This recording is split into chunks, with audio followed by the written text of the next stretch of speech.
time for the best coverage of the top stories in sports. The Sports Wrap with Jason Page starts now. Indeed it does, and great to have you with us on this Friday edition of the show. We got a lot to do over the next 60 minutes. Very busy show today. Tino Pattigno, because if it's a Friday, it's a NASCAR Friday. The Brickyard 400 coming up. Get some thoughts with Tino on that. Also the championship round of their in-season playoffs. See who he likes there. We'll also be visited by our friend Robert Littal, Black Sports Online founder. Only having him on for one segment today because we got a lot going on in the show. Derek Stevens will be here. He is the founder, the owner of Circa Resorts and Casino. I had a long conversation with him yesterday. You'll hear just a portion of that today. The rest of it will be on our weekend edition, carried on many of these same affiliates. If not, check your local listings for time and schedule. There was a trade in baseball that we will get to coming up. The trade deadline season has officially started. We'll talk about that coming up in 10 minutes as well. But we got to start out with a story that broke right after we had put the show to bed yesterday, because, of course, everything breaks right after we put the show to bed, which is why I'm pushing so hard to do a live version of this show every day, because we would have been able to cover this and give it its proper due yesterday. And this one hits me hard. Sam Yarnell, who's with us today. And it won't probably hit you as hard because you're a little younger, but everybody knows the cultural significance of Hulk Hogan. And I come at this as a guy who's about to turn 48 years old in September. And I come at it from, I grew up in a time where we had 36 channels on a cable box that was like this big, and you had to flip up the different levels to get to the channel that you wanted, and you press the button. And sometimes it worked, and sometimes it didn't. And I grew up in a time where you watched wrestling every Saturday morning. Even though it had been taped weeks in advance, you had no idea what was going to happen because we didn't have this thing called the internet. And we didn't have this ability to go deep into the lives of the people that we idolized. And I grew up a Hulkamaniac. I had bought in from a very young age. I grew up in the shadow of the WWF headquarters, then the WWF, in East Haven, Connecticut. WWF was based in Stamford. They always had events in New Haven at the New Haven Coliseum. So I grew up on WWF. And Hulk Hogan was, I idolized the guy. Everybody did. He was our Captain America of wrestling. And I remember crying when he lost to the Ultimate Warrior, WrestleMania in Toronto. I remember watching his WrestleMania farewell when he fought against The Rock 20-something years ago, again in Toronto, and lost in one of the epic WrestleMania matches. And being angry when he turned heel, when he went to WCW. And following his career with, no matter what you did, you followed what Hulk Hogan was doing because he was the North Star for wrestling. And as you get older and you start to realize that it's scripted and it's not real, and these are stories that are drawn up in a back room somewhere, and these guys are just playing a role. And as you start to find out who somebody like Hulk Hogan is, as Terry Bollea, Hogan Knows Best, the family stuff that started to come in, the racist comments that were eventually attributed to him, and everything else, the Gawker stuff, the sex tape. All of a sudden, as you get older, the walls start to come down around the hero you once knew. So I'm conflicted because on one hand, I was sad yesterday. I shed some tears yesterday watching old Hulk Hogan footage because that was the Hulk Hogan I knew and grew up with. And then as you get older, in the second half of my life so far, you find out this person is somebody completely different. And then he went down the road of politics and started supporting things that I don't necessarily support. And what you're left with is a very complicated picture, a very complicated postmortem on somebody that you idolized as a kid and not so much as an adult. It's been very difficult to sort of process those emotions because it is once again an example, Sam, of we always think we know, growing up and all these things, we think we know who these people are. professional athletes. Brett Favre was a great example of this. One of the first examples as a professional sportscaster that I endured was Brett Favre. Everybody loved Brett Favre, the gunslinger and gregarious and happy on the field. And then all of a sudden you start to learn more about Brett Favre and some of the demons in his life and things going on with massage therapists when he's with the Jets. And you start to realize that all we have are little peepholes into the lives of the professional athletes we cover, the people we love, the people we worship, the people we idolize, whatever it may be. And Hulk Hogan is the embodiment of that. One person, when you're growing up and you don't have the ability to sort of fact check and find out who somebody is behind the scenes, and somebody completely different when we got into the era of Gawker and the era of TMZ and all these different things where all these walls came down. So it was very difficult for me to sort of decompress and deconstruct his passing yesterday, Sam. I did a TikTok on it, which has gotten quite a few views, and that was my honest emotion at the time. But I've had about 24 hours to process his passing now, and that's sort of where I am with it. So I think that like the most important thing for me, obviously not having grown up watching the guy, but seeing all the rhetoric that's come out in the hours since he died, in the days since he died, is like, I think there's a very important theme or motif. Maybe I get those two things confused very frequently. In sports, in like entertainment, in life even, that is exactly what you're talking about. And it's that we need to separate the person from the character, or the human from the athlete, right? Not necessarily to say that they're not the same person or to dehumanize one of them, but that is to say you have every right to love Hulk Hogan and Hulk Mania and be a part of that and that culture that was. And meanwhile, the actual human being at the center of it, you don't need to agree with everything that person thinks or says or whatever the case may be. I think that's what's part of what makes sports and growing up watching sports and idolizing athletes so important and so unique in American culture. I think it's so difficult.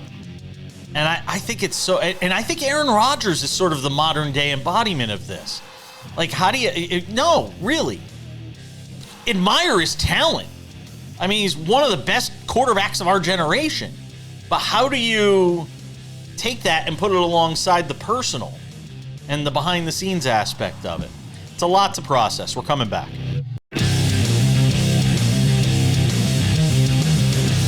All right, let's take it to segment 2 on this Friday edition of SportsWrap. 10 minutes from now, Robert Littal, Black Sports Online founder. I want to know what he thinks. He's a big wrestling guy. Get his thoughts on Hulk Hogan's passing. And coming from a member of the black community, how he processes it. Because Hulk Hogan said some terrible things, racist things at one point that, you know, he's since apologized for, but I don't know how you ever put that genie back in the bottle. So I'm curious to get his thoughts on the passing of Hulk Hogan and how he sort of looks at it as well. Sam Yarnell, we had a deal in Major League Baseball. Josh Naylor is on the move from the Arizona Diamondbacks to the Seattle Mariners. And the Mariners didn't really give up much to get him. And this is, let me look at it from both sides. One, this is, again, quintessential Seattle Mariners trade deadline sort of stuff. This is the sort of move they make. That middle tier, that middle of the road guy. Hey, we're taking a run at it. You know, that's sort of what you're getting here from the Seattle Mariners. See? We didn't stand pat at the trade deadline. We're trying to make the playoffs. And for Arizona, we were all asking, will they be sellers at the deadline? I think they're still kind of playing it in the middle. When you trade away Suarez, then I might buy into the idea that you really are in sell mode. Josh Naylor doesn't necessarily do that for me, Sam. But I want to know what you thought of the trade and what it signals for both sides. Yeah, so I disagree with you from a Mariners perspective. I think this to me is kind of like the pinhole that opens the floodgates for the Seattle Mariners. And I think this is a great move in Josh Naylor. You're filling a void in terms of that Mariners lineup. You've got Josh Naylor, a guy who can play first base well. He can DH, and I think he has capability at other positions. Not that he plays them regularly, but this is a guy who's got postseason experience. This is a guy in Josh Naylor who has had success in multiple cities. He was successful in Cleveland to a degree, more successful in Arizona, obviously. So I like the move for Seattle. And a bat that protects Julio Rodriguez in that lineup, a bat that protects Cal Raleigh in that lineup. You finally got your big three, because Randy Arozarena, as well as he's been playing, doesn't cut it to be one of those big three bats in a postseason lineup. Now you've got that if you're the Seattle Mariners. So I like the move. And Jason reports after the trade that there are ongoing talks between these two franchises on a potential Eugenio Suarez move. That was Thursday night. Then Friday morning reports come out that the Yankees don't like the asking price from the Diamondbacks on Eugenio Suarez, and they're most likely out on him. I don't know, Jason. I think this could be the first of multiple trades we see between the Mariners and Diamondbacks before next week's deadline. Well, let me say this. If the Yankees give up on Spencer Jones, when you look at what the guy has done this year, you're out of your mind. I mean, he's hitting like 317. He's got 19 home runs or something like that. And he's got 28 home runs across all levels of minor league baseball. He leads minor league baseball in home runs this year. He's stolen 16 bases. I mean, you can't ask for more out of Spencer Jones. But the question I ask is, if you're the Yankees, you might be saying you're not giving up Spencer Jones, right? You might be making that argument that you're not giving up Spencer Jones. But if you're not bringing him up to the majors because you're worried he might get exposed and hurt his value, and you're keeping him at AAA where he's padding those huge numbers and potentially elevating his value, are you really not selling on Spencer Jones? That's the one thing that I'm not necessarily convinced of, Sam. I'm not convinced that the Yankees aren't trading away Spencer Jones. Jason, it is the New York Yankees. It is what they do. They take their top prospects and they trade them away for the top available pieces at the trade deadline, and they somehow go on to win a World Series because of it. It's happened like 6 times in the last 40 years.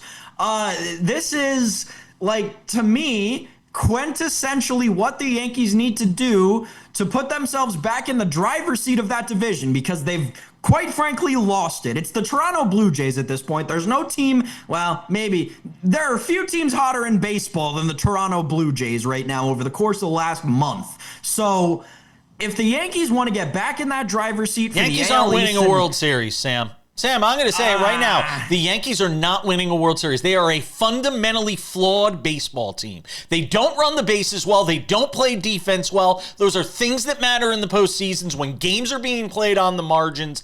I do not have the confidence. Their bullpen is still in shambles. Jonathan Loáisiga can't get anybody out. The Yankees are not winning a World Series. This is not a World Series team. It's a playoff team. It might be a wild card playoff team. This is not a World Series team. I'm sorry. It's not. As currently constructed. And I got news for you. Even a deal for Suarez doesn't change that for me, because there is something fundamentally wrong in the way the team plays baseball. When you've got Aaron Boone going after the team makes 4 errors in a game against the Blue Jays, going on in the postgame and saying, we're a good defensive team. I can't take you seriously as a manager of a Major League Baseball team. I can't do it. Can't do it. You know, the Suarez thing is interesting. Now you make me look like Frank from Barstool. Jesus. No, trust me. You're not. Once you start chewing on the glasses and then you'll be Frank from Barstool. Shout out to Frank, by the way. Awesome walk just came out. One of the Frank walks with our friend Diana Rossini. Go check it out. Shout out to Frank. But the Suarez World Series thing is very interesting. I don't know. Obviously, I'm not going to go as far as to say that it's the same lineup that took them to the World Series last year. But it's took not them, but that they didn't different. win, Sam. But I don't care if you get there. The Yankees aren't supposed to be built to get to the World Series. You're supposed to be built to win the World Series. Yeah, no, I agree with you in that regard. in the World Series. There's no, because Jason, as I said on the show earlier this week, I picked the Yankees as the third team in the American League right now, and I don't think there's any American League team that could beat any National League contender. Not even Detroit? No. When you're going to get Tariq Skubal potentially 3 times in a 7-game series? Yeah, but really? You're going to get Casey Mize and Reese Olson 4 times. You only got to win one of those, though, if you got Skubal the other 3. I'm just saying. It's math. Robert Littal will join us on the other side. Don't go anywhere.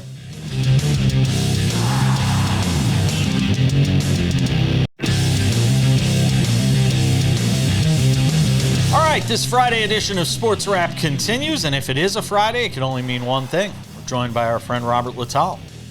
On location. Don't jump! He's in San Diego. Can I say where you are? Can I say why? All right, he's in San Diego for Comic-Con. So, what's the big star of Comic-Con this year? Like, what's the thing that everybody's talking about? You know, it's not because a lot of the DC and the Marvel movies have already kind of happened. So it's just your regular Comic-Con fans. Let me tell you something. You know, there's never an unhappy couple at Comic-Con. You have to be dedicated to do these type of things. All right, fair enough. Are you going to go see the new Fantastic Four movie this weekend or what? I actually saw an early screening of the Fantastic Four movie earlier this week. Not too shabby, not too bad. All right. I will say this. No, my husband's very much looking forward to it, and he's a huge Pedro Pascal fan. Okay. And I saw Superman on opening night a couple weeks ago, which I wasn't. I was kind of meh about, but all right. So wait, you were going to say something about Pedro Pascal? Now I don't want to offend your husband. No, it's all right. It's a little oversaturated. Let's say it's been a lot of Pedro Pascal, and I didn't quite feel him as Mr. Fantastic Reed Richards, but I can be a little particular about these things. You've seen my wall. Yeah, I love The Last of Us, so I'm a huge Pedro Pascal guy. All right, let's talk about Hulk Hogan passing because it hit me really hard. I grew up a Hulkamaniac, but as I explained at the top of the show today, you got to separate the guy that we idolized and worshipped growing up versus the guy that we learned about as an adult when we were of a certain age to process those things. And we have things like TMZ and then Gawker and videos that leak online and sex videos and racist comments and all these things. As somebody who appreciates wrestling and obviously comes from a generation similar to mine, how are you processing the passing of Hulk Hogan? It's funny because you always hear the phrase, never meet your heroes. And wrestling, especially for younger people, they are kind of larger than life heroes, like superheroes that you could actually see in real time. And, Hulk Hogan was the biggest, quote unquote superhero that wrestling ever had. There would not be a professional wrestling as we know it today if there was not for Hulk Hogan. But then, like you said, then you carry the real Terry person. Bollea, and once you learn about the real person, it's a difficult thing to process because how do you tell someone, this guy was the greatest professional wrestler of all time in regards to your childhood and what you thought about it and how it made you feel. And then especially as a black person like myself, the things that he said, about black people, some of the things that he's done, some of the political, affiliation. I'm one of the type of people that when it comes to death, I'm not going to mock it.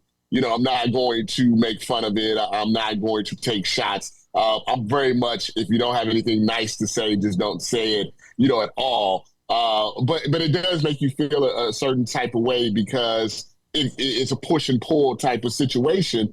of his influence on you, but then knowing, at least what we know from a superficial level, because, I mean, he said things that he said, how that makes you feel as an individual, especially as an adult.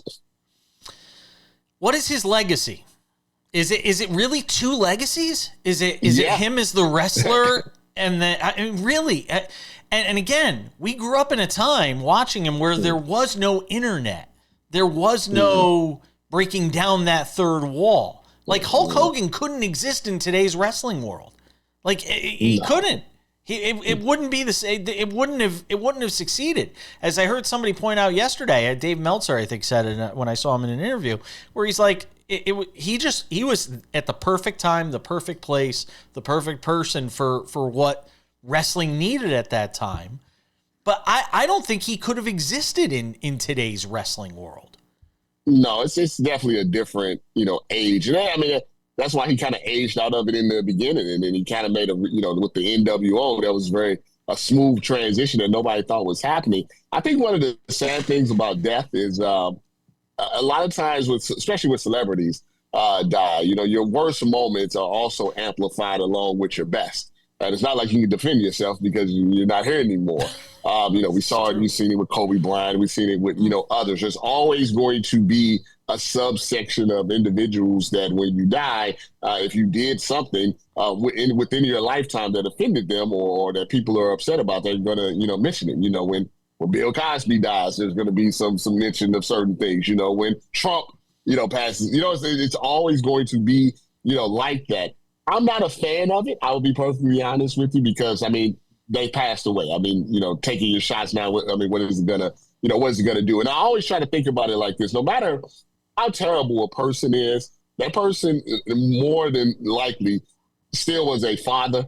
Still had loved ones, still had friends, and it must be tough, for them, his kids, his ex-wife, his wife. The wrestlers that felt like he did help them to see some of the negativity that was on. And I know, like I said, when certain celebrities pass, like, do you even, like, when people were talking about Kobe, like, do you even think about his daughters? Do you even think about it? Do you have to say that tweet? Do you have to point out that Instagram? Because what if his daughter, comes across that and she's 12 years old or whatever? So it's complicated and it can't be ignored. I literally saw a couple of articles that just ripped him to shreds. Oh, yeah. Less than there were some people hours. dancing. There were some people dancing on his grave yesterday. There's just no getting around it. And I have to be honest, it didn't feel good to me. And I feel from like people that I respect, and it was from some people that I respect, which is what makes it all the more problematic. Oh yeah, it's. I feel like there's definitely a time and place where you maybe can do that. Less than 24 hours after somebody passes away, it doesn't sit right with me no matter what anyone has done. No, I feel the same way. In the last 45 seconds here, one match that embodies Hogan. I don't think it's Hogan versus Andre, by the way, because that wasn't a particularly great wrestling match. I actually think it might be Hogan Rock at WrestleMania 18. That one to me almost feels like more of the match. I think that encompasses everything that was Hulk Hogan, the wrestler, as far as people having an appreciation and showing him that they appreciated what he had done, for the industry. Because he came in as a quote unquote, heel in that, and he left as the face. And I think at that moment he realized that, everything that I've been through, these fans who are adults now, a lot of them are adults now because they're, as like, we still remember you and we still, understand what you've done for the industry. Robert Littal, enjoy Comic-Con. Thank you for coming on, my friend. We'll see you next week. Okay, let me go put on a costume, like a grown man that I am.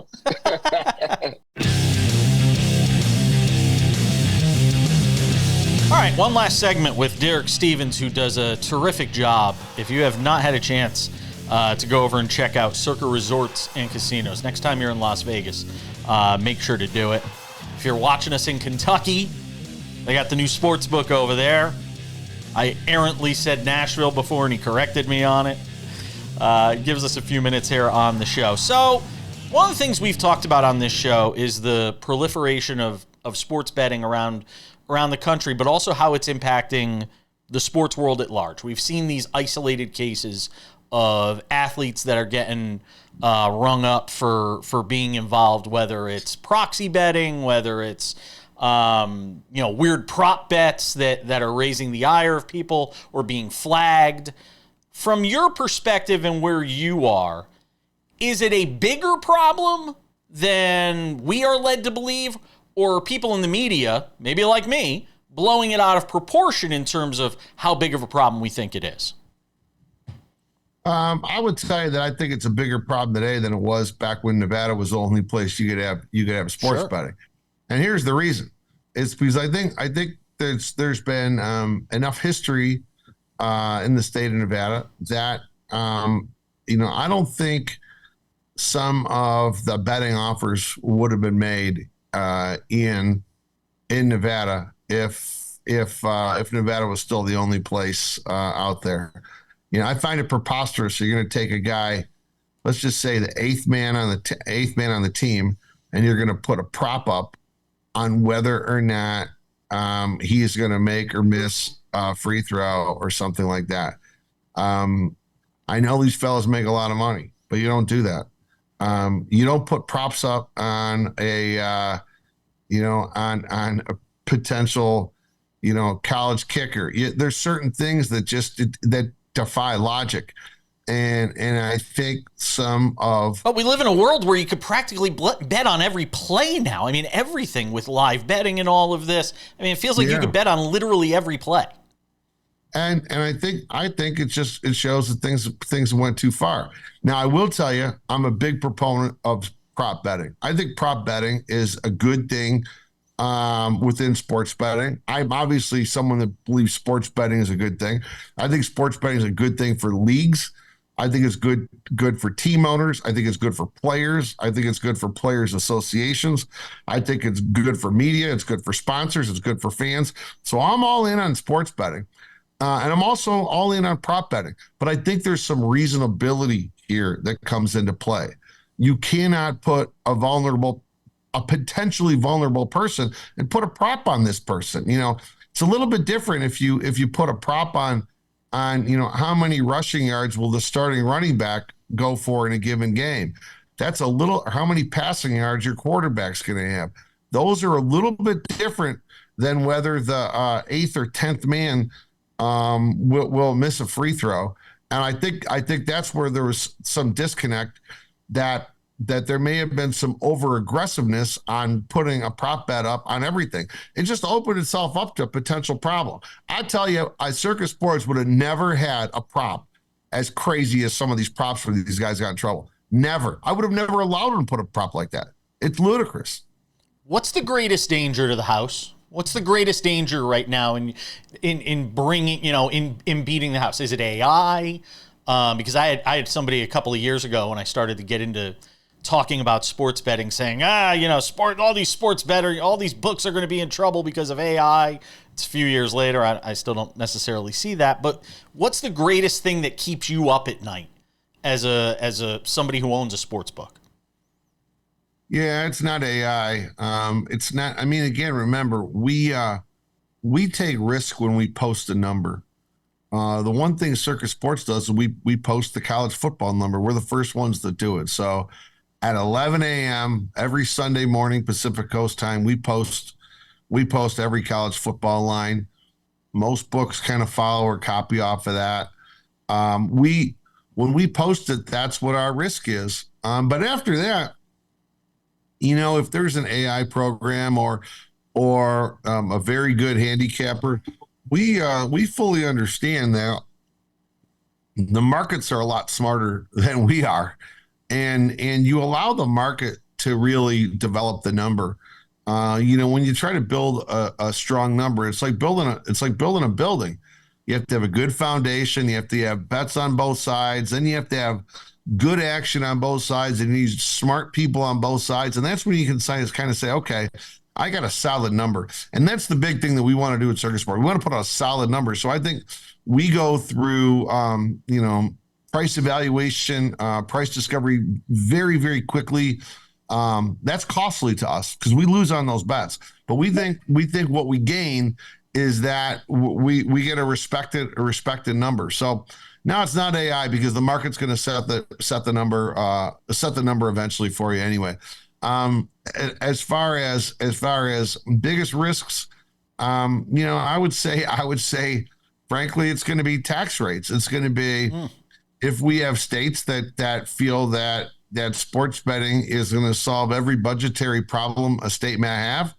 Well, eventually you're just going to drive people out to the offshore. And I think it's imperative that we try to make sure that it's easy enough for people to bet legally. We can't make it so burdensome for individuals to bet legally that they decide, oh, to hell with it, I'm going to bet illegally. And that's probably my biggest concern. Derek Stevens is the owner, Circa Resorts and Casino. The next time you are in Las Vegas, go and check it out. Go check out their new sports book in Kentucky as well. Promise me, before NFL season begins, I want to get you back on so we can actually talk about some future bets and some lines and things like that, because I know you're a great guy to talk to. We got to do that. We got to do that before the season starts, all right? Great. Good. Happy I'll take you up on that. Maybe I'll see you down here when you're signing up for one of our football contests. I'd love to come down there, and I hope to see you when I do. Derek Stevens, appreciate the time. Thank you. We're coming back.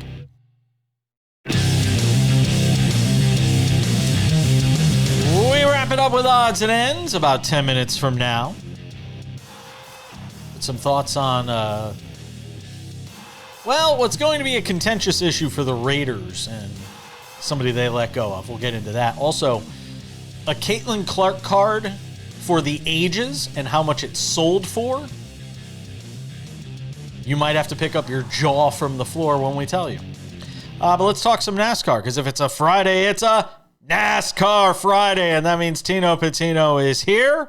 SiriusXM NASCAR Betting Insider, our NASCAR Betting Insider. You can see him on Tubi on the weekends as well, and he hangs out with us on the show with the Brickyard 400 coming up this weekend. But before we talk about that, Tino, I think I've done that more than once with you, where I've called you Sam. You guys are buddies, so neither of you are going to be offended by me calling you the other. Before we get into that, who had Denny Hamlin over 3.5 wins this year on their scorecard?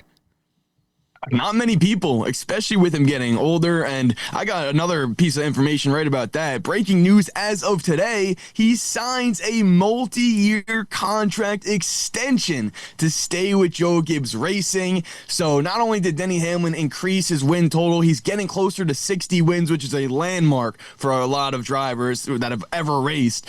Denny Hamlin will now continue to stack up wins, and with the pace he's on, maybe even win his first championship, which right now he's being known as the Dan Marino of NASCAR. He might have more chances to get it done with that contract extension. Is he the greatest to never win a championship? As of now, yes. What has made him at 44 so successful? What has led this sort of renaissance that we've seen this season?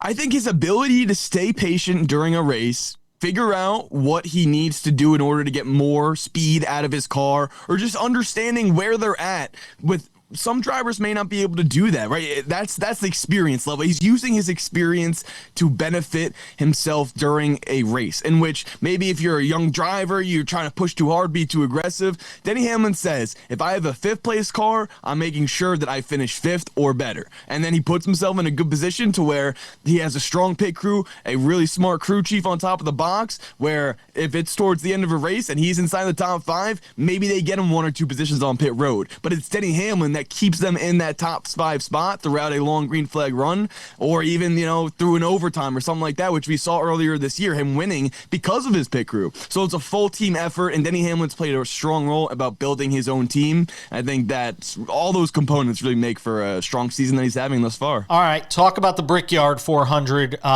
this week. Kyle Larson won this race last year.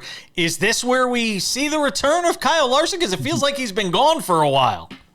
It feels like he has, and people are calling it the summer slump. Same thing with William Byron a little bit. But the funny thing I wanted to know with that is the fact that he still has the most top tens out of all drivers this year, still has the most laps led of all drivers this year. So sure, maybe earlier in the season was when he was more dominant, but to me, he's still one of the best drivers in the sport from that standpoint. Dover, to me, would be a place that we would have had to sound the alarms if he didn't have a strong run, in which he did. He was running top 3 to top 5 all day, and that's what they were looking for at the end of that race. Now, I think we can see him win the Brickyard 400 like he did last year, but the funny thing with that was he only led 8 laps last year, which in comparison, Tyler Reddick led 40, Denny Hamlin led about 20 as well, Bubba Wallace even led 26 himself. So to me, I think we're looking at the Brickyard, understanding that this is going to be a long race.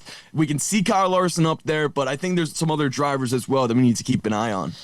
Denny Hamlin is the favorite this week at plus 440, followed by Kyle Larson at 5-1. Ryan Blaney is 7-1, then Tyler Reddick at 10-1, along with Chase Elliott and William Byron.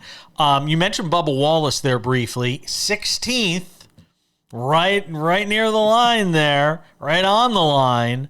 A little separation between him and Ryan Preece, but probably not nearly enough for Bubba Wallace's liking. Yeah, and I keep saying it, right? If you're in 15th or 16th, you need to win. I just feel like there's going to be new winners, whether it's this weekend at Indy, Daytona's another option, where that's the race to get into the playoffs, the final race before the cut line, those type of tracks where we will see strategy, we will see chaos, and we will see drivers do whatever they can to make it in. Brad Keselowski is a perfect example. Brad right now, he's having a terrible season. They've been increasing speed a little bit, but 27th in the playoffs. Well, Brad Keselowski was on the front row at Indy last year before he had to bring it down pit road and something happened where he wasn't able to win the race. So my point is, if you're Bubba Wallace, if you're Chris Busch or Alex Bowman, you got to try to do your best to win. I don't think stage points are going to matter anymore, but if Bubba is still trying to go that route, which is a strategy they've been having success on this season, he finished 5th in this race last year. Tyler Reddick, his teammate, finished 2nd. Combined, they led over 60 laps total. So I think this is a track where it benefits both of them to carry speed into it. All right, give me your favorite bets here in the final minute. For sure. Well, Ryan Blaney's one of them. He was the strongest on the long run last year. He races for Team Penske. Roger Penske owns this racetrack. Always got to look at the storylines there. Denny Hamlin, I do like, but I'd wait till after practice and qualifying. Make sure he's starting inside the top 5 or top 10. Toyota's only won twice in their 28 starts here, so that's something to keep in mind. And Chase Elliott, who had a really strong one at Dover last weekend, he's 10-1 to win this weekend. This would be one of my favorite drivers to keep an eye on. He had a strong run in this race last year. I think he's going to go out and win it. I've kind of given up on Bubba. I want to see him win. No. I want to see him win, but it's like, I mean, it's been a long time since Bubba Wallace won a race, and you have to wonder at this point if a win is on the horizon for him. He's 40. I think he's 31 to 1. Yep. Kyle Busch is 40 to 1. Give me one driver further down the trough that could maybe pull off an upset real quick. That'd be Brad Keselowski. 22 to 1 right now for him. All right. There's the long shot from our friend Tino Pattigno. Thank you, my friend. Enjoy the race this weekend. We'll see you next week. Thank you. We're coming back with more Sports Wrap. Odds and Ends wraps it up next.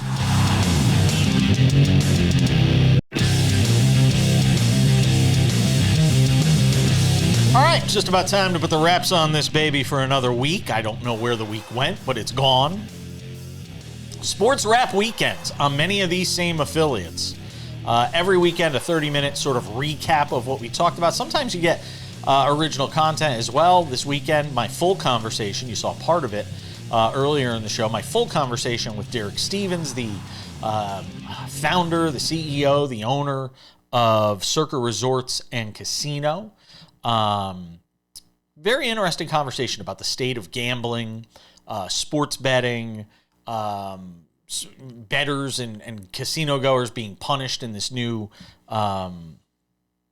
Trump GOP-led bill, and how some are trying to take out a component of it, this 10% thing, this thing that went from 90 to 100% to 90% in terms of being able to claim your losses on gambling losses. So a great conversation with Derek Stevens on this weekend's edition of SportsWrap. SportsWrap, the podcast version of SportsWrap with Jason Page, available Monday through Friday, every afternoon, early on. The audio version of this show, all your favorite podcasting platforms, Spotify, Apple Podcasts, YouTube Podcasts, and more. Make sure to subscribe to that. The SportsWrap with Jason Page YouTube channel, where you can watch SportsWrap commercial-free Monday through Friday. And pro tip, it's usually available there before it's available anywhere else. Go and subscribe to our YouTube channel, the SportsWrap with Jason Page YouTube channel. Go and check that out as well. All right, without any further delay, ladies and gentlemen, it's time for some odds and ends. Odds and ends, Sam Yarnell. Apparently the end for Christian Wilkins with the Las Vegas Raiders. He has been released by the team, the defensive tackle, released with the designation of terminated vested veteran, according to ESPN's Adam Schefter. And this is kind of a complicated story. He's been recovering from a Jones fracture that he suffered in his left foot last year. But because of how he's treated the rehab process, the Raiders said, nope, we don't have to honor the rest of that contract. This is going to be ugly. This is going to wind up, in arbitration of some kind. The Raiders have voided the remaining $35 million of guaranteed money left on his contract. They did that on June 4th. It was believed he was going to need more surgery on his foot. He doesn't want to do that. As the ESPN story pointed out. Now the NFLPA has filed a grievance. I don't know who files a grievance because I didn't realize the NFLPA had anybody left working for them, Sam. But this Christian Wilkins story is certainly one that's going to play out over the course of time. He won't be on the football field, and he certainly won't be on it for the Raiders. This is a weird one. I've had a few thoughts about this. So some clarity, because obviously everybody reporting on this issue has to maintain some level of relationship with both sides. Right. Your boy doesn't. Here's what happened. There's a video that was out on one of the Raiders, one of Christian Wilkins' Raiders former teammates, Instagram stories of Wilkins like dancing in the weight room earlier this week. That's kind of at the center of all of this. Because obviously the Jones fracture that you mentioned, and he's just dancing around in the weight room kind of haphazardly. That, among Raider Nation, as I understand it, seems to be a large talking point in this whole thing. My kind of radars went up when I heard that we've now got a dispute between the owners and the union, and a lot of it is centered around guaranteed money.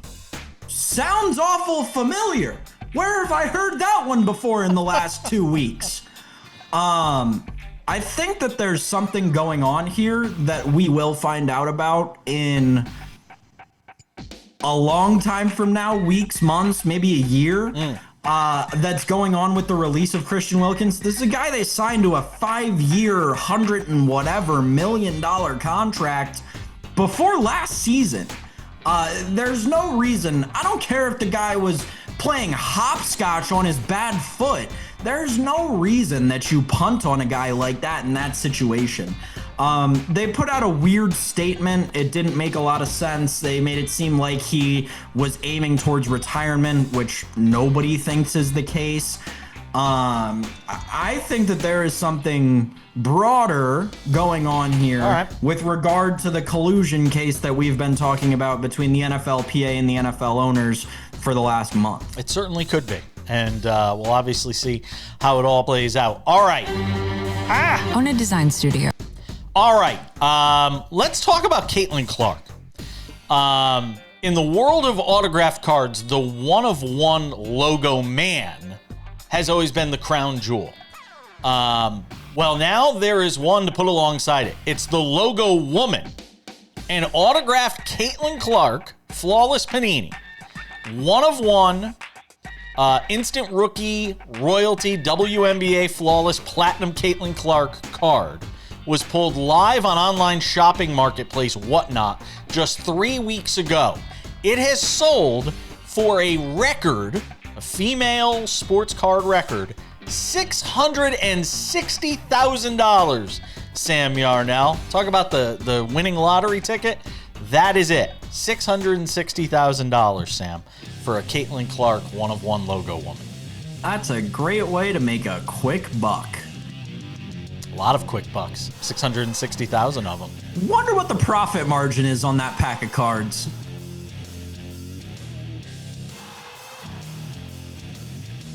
We gotta go. I'm just gonna sit here and think about all the things I could do with $660,000 right now. Thanks, Robert Littal, Derek Stevens, Tino Pattigno, you, Sam. We'll see you all back here next week.